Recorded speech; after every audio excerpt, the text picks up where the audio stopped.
What is up, guys? Justin here, aka M Hero 25. So sorry if I'm a little quieter than usual. It's like it's 11:08 my time, and I honestly should be going to bed real soon. But you know, my wife's sleeping in the next room, and I have to get this video done for you guys. And I'm trying my hardest. So, last matchup we have right here is Paleo on the right versus Timelords. Ugh. So I'm gonna step away real quick before I have to say anything about this.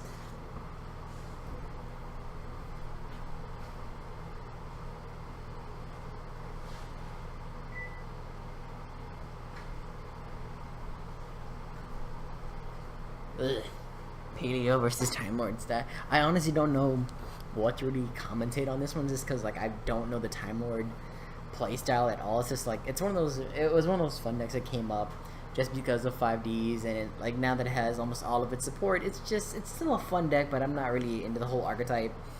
It it has the win condition where it does damage, or you take battle damage, and it just I don't know. It's still like it's like how Magnets used to be in the beginning, where they relied too much on their opponent to get their plays off. Here, it's like they rely on their opponent 100% to get anything off. So you see Anthony here. He's going off with his Paleo plays, just like chaining off. Whenever he can like activate a trap, he goes for it. Really good play. So he's going for Opalbina. So yeah. So in this kind of place, in this duel, in these past couple of duels, he actually opted out to play a different playstyle instead of like just going Toad. He actually opted out to go to Opalbina and the other Paleozoic card, so he could activate traps in his hand, and that put a lot of pressure on the Time Lord player. From what I remember, it was interesting because Time Lords, they return, they just do a lot, and it's just and it's hard to keep up with a lot of things. Candina, such a pain. Hallucigenia comes back out. They're all at 0-0. It's weird, man.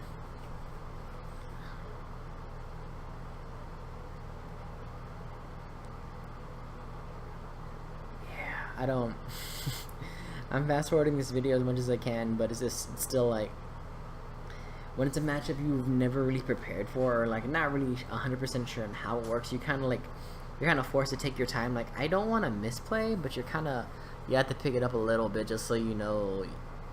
I don't know, so you're not just looking down at something like, I don't know what to do here.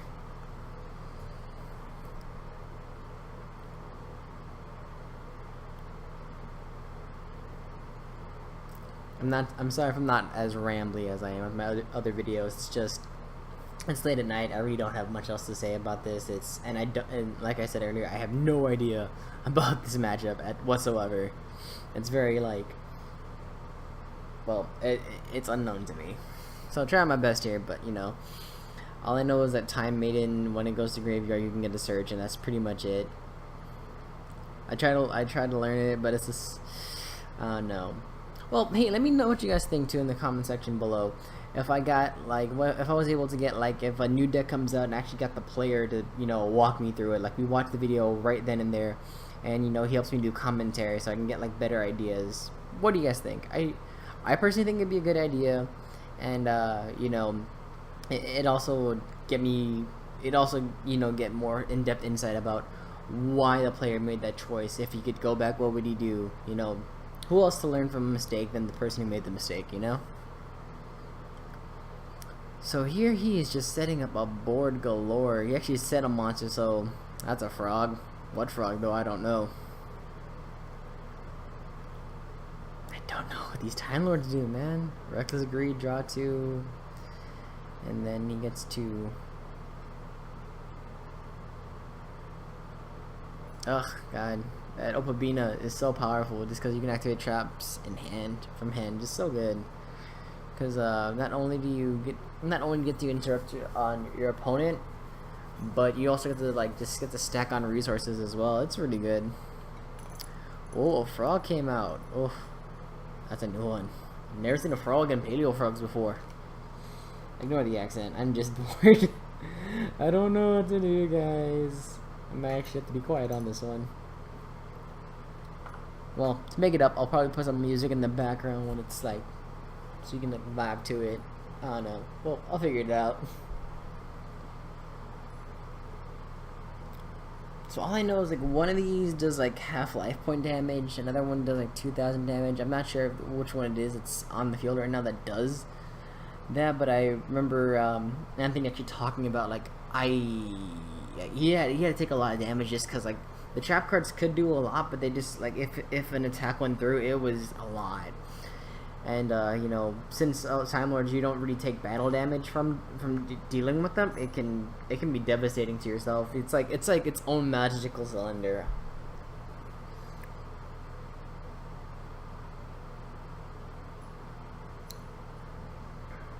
You already committed to the play, Anthony. Finish it out.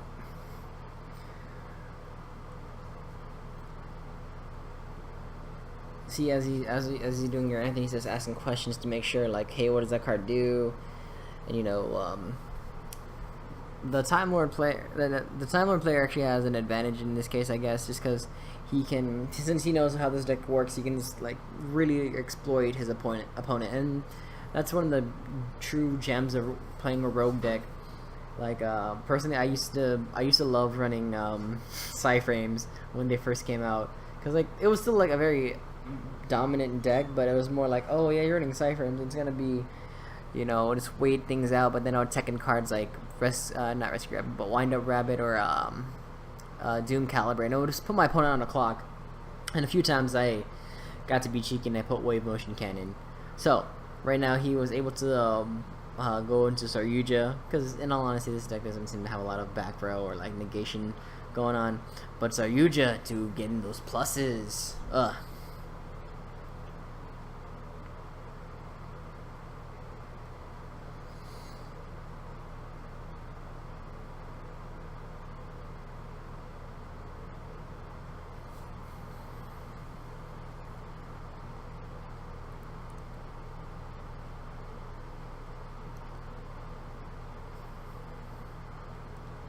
Oh man, he's going with the 3 Paleozoic. That one was giving him problems, just because I don't remember what that one does, but it is a pain. It is a hassle to get over.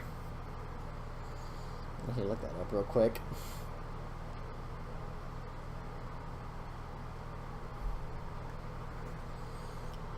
And again, if you're anyone bringing the background, that's my dog. He's just like I said, it's late at night, and I'm still recording, and he's just making sure Master's okay. Like, what you doing, Dad?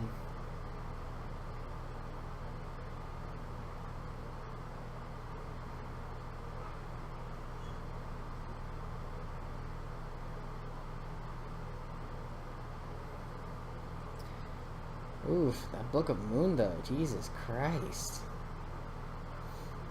Huh. So, just as I'm looking up things 30CD player to find out what that Paleozoic does. Paleozoic Dynamiscus right now is $2. That's interesting. I didn't see that coming. Like, in all honesty, like that's surprising to me. So Paleozoic Animal Chorus.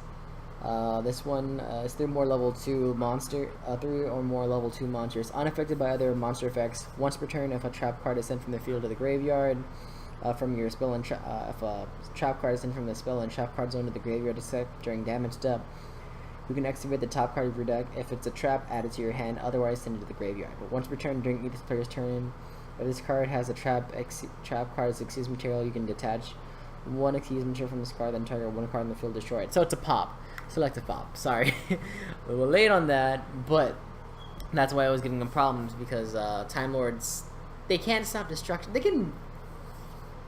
can't really stop a lot, but they're just very pokey, you know. Anyway, they're siding, and you know, they're just talking about their deck ideas and things going on. Sorry about the cut earlier on in the video.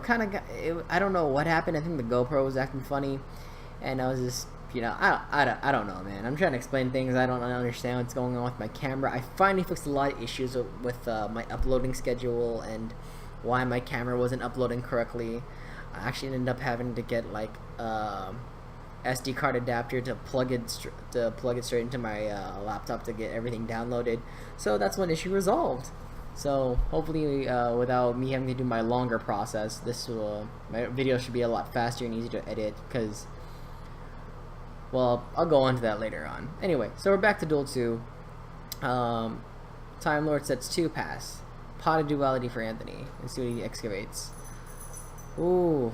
Heavy Storm Duster, Lost Wind, and one of the Paleozoic. So he's opted out to go for Heavy Storm Duster, which, yeah, in this situation might be good for him. Because as far as I've seen, the only cards that that Time Lords have played are Solemns. So if he doesn't activate it now, you know, then that could be a problem, because you just don't even want, like, after playing this and watching it, you don't even want Swap Frog on the field. You never want him to be alive, like, ever. As turn commences, I'm waiting to see Heavy Storm Duster activate. No, because he does not have any traps live. He does not have any Paleozoics live. Summons a Time Lord. I'm not sure what the hell that one is. I'm pretty sure it's gonna get Book of Moon. If it doesn't get Book of Moon, I'll be more surprised than anything else. Something happened here. I'm not sure if it's just because, like, Anthony moved the top card of his deck or something's getting shuffled it. I don't know. This is when sometimes when you listen to your audio before you edit your videos would be a good thing, but I don't feel like it right now. It's late at night. I don't care. Heck, my puppy's sleeping like right next to me right now. He looks more done than I am. Reckless Greed to draw 2. I swear, if there's another, there should, and there's Dynamiscus to banish. Such a pain.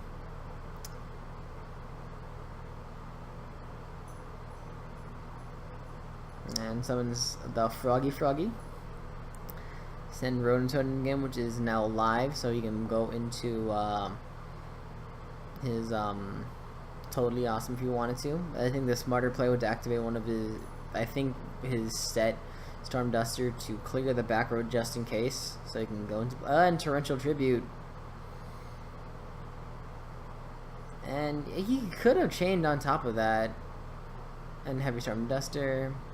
I know I'm talking. Like I said, I'm like, that was a bad wording. He shouldn't have chained on top of that. He had the right play. Overlaying into Totally Awesome, because Toad's so good. Oh, I miss the days of Totally Awesome Heroes. That was my deck. If you haven't seen the deck profile, I'll link it down below. It is like this. It was the meta for me, just because I didn't have to worry about I didn't have Pot of Desires. I didn't have D Barrier at the time. I didn't have any of the quote unquote meta cards, and I still like got 3rd place. I actually could have gotten 1st if I hadn't misplayed on myself on like one match. Still remember that to this day, and that's, you know, it's not because I'm like I couldn't let it go. It's more like I'm just remembering, like, you know, take your time and don't overthink too much when you duel. Again, another Time Lord that hit the field. I don't know what it does. The fact that you can summon these things, and a lot of these are like high levels and like have no cost, is like fucking crazy. He somehow killed Totally Awesome. Gets an effect to add a frog back to deck, so I probably put Toad back.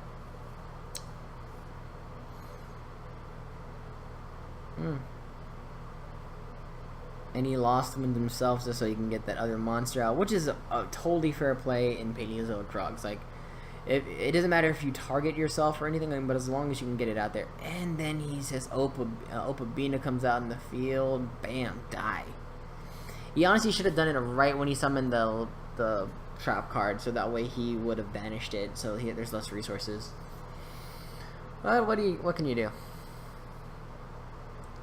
Oh, and that's the water one that returns all set spells and trap cards to the player's deck, which is good in that case because he now got to use Regeki again. It's live, so yeah, adding Baylor to hand, which is, I'm not sure if that's a good thing or not, just because like, a lot of these effects seem to happen on your opponent on your opponent's battle phase when they use those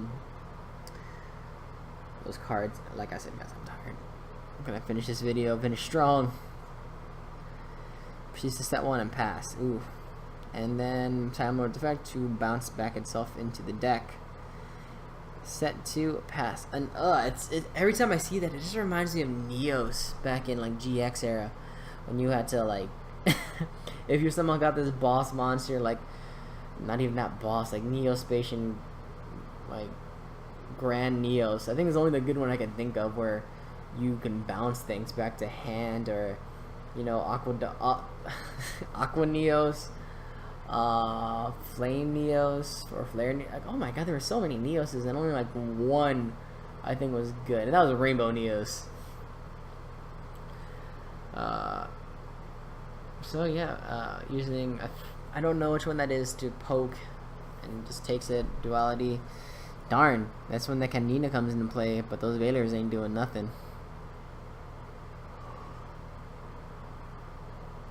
Ooh, and sorry about the glare on the bottom for the graveyard and for the left hand side. I wasn't aware of that, and I'll try to fix that next time to avoid that issue. But you know, the way the camera was positioned, and I'm actually charging it right now as I'm recording this, it was pretty good. Like, I actually need to invest in buying a new stand and B, new batteries.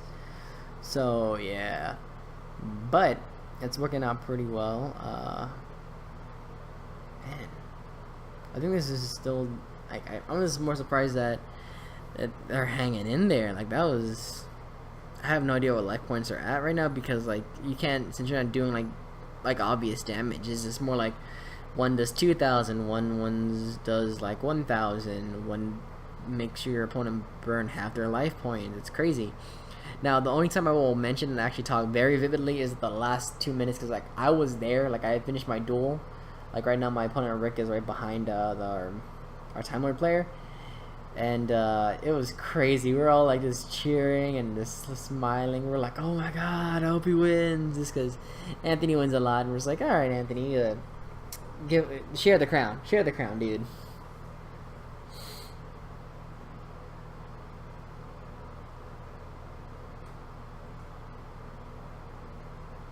Swap frog.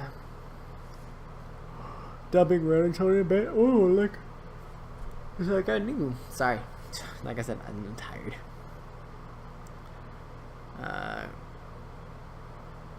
Yeah, because Opabina's on field, you can activate that shit from hand to discard to. Huh. How is this? I don't know what's going on anymore, man. Like, the only ones I ever really remembered are Canina, Opabina, and Lucigenia. Like the MSC, the Banisher, the Popper, that's it. The frog's about to come back. Oof. Oh no, yeah, this remembered, like, this is when the Time Lord was like, no, not that guy again. He's so hard to beat. And yeah, he's unaffected by other monster effects. That's hard to get over. So unless you can have, like, you know, MST, a Kaiju, I'm not MST, a Regeki, a Dark Hole, a Kaiju. Now here is the part we all went nuts on. Okay, so right now I remember correctly that Anthony is at like 35 or something. No, 15, and this kid's at 13. So right now he paid 1,000 life points to activate Dice Summon, and we were like, in my head I was like, why? Why are you paying 3,000? Why are you paying 1,000 life points? You only have a 200 deficit. Just attack to do the damage and pass. And he didn't even get the summon, so he ended up having to take 1,000 for nothing and pass return. And in all honesty, in our defense, Anthony actually plays out of it. Like, he could negate almost anything. He had Ash in hand, and right there, this is pretty much a game because he can just overpower the board right here. So yeah, guys, thanks for watching again. Sorry about this video. I know it sounds rambly, but like, again, it's super late at night for me. I'm tired, but I wanted to get this done for you guys, and I wanted to upload it as soon as possible. And again, you know, let me know in the comment section down below what you guys think of these videos. Would you like a video on video? Do you like this comment? Do you like this commentary? And you know, please don't forget to like and subscribe, guys. Well, this is Justin, aka M Here 25, signing out. Peace.